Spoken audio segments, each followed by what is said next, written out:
that's a tricky thing too, is like, I think, like, it doesn't sound to me like you do minimalistic, you do decluttering.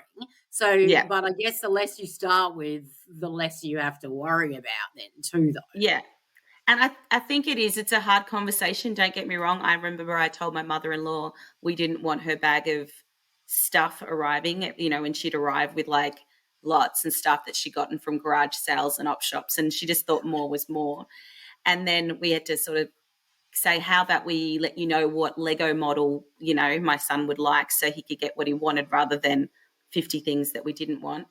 And Right. then, and she, it was hard for her, but she was okay. In the end, like the world kept going and she was okay. But you've got to remember this is your house and you've got to set your boundaries. And it's hard to do. And if we don't set it, then how are we going to teach our kids to set it? And it has this flow-on effect. So again, people think that decluttering is such a lighthearted kind of topic, but it really does have quite deep ramifications about these skill sets you're setting for down the line and how we respect our space and respect what we want to fill it with.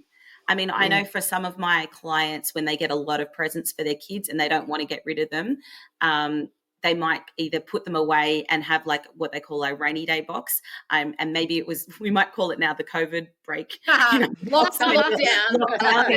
You got to find some things to do. The lockdown box, but maybe put some stuff away for when you've got, the school holiday week and it's raining and you're like, what am I going to do? And all those things that were put away at Christmas can then be brought out.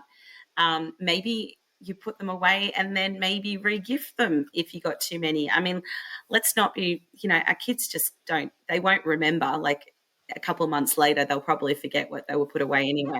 We'll just put that aside and you'll just forget about it. And then, look, Sophie needs a present. Here we go. I am guilty as charged, because I'll be like, regifting. Look at all those amazing. She hasn't touched it. It's still sitting in the wrapping. $30 gift or something. She doesn't care. She doesn't want it. She's got so much other stuff, especially the crafting stuff. I mean, even though I said often we like that, but you do at stages tend to get, those great things where you can make all sorts of different things. They're awesome. Yeah, no, I'm up for that. I don't have problems with that. I don't feel guilty about that. And let's be real. Let's say you got too much crafting stuff or you've got some other things put away. There are some really great initiatives that would take your crafting stuff that I bet you didn't know about. So one of my favorites is called the Sewing Basket Initiative.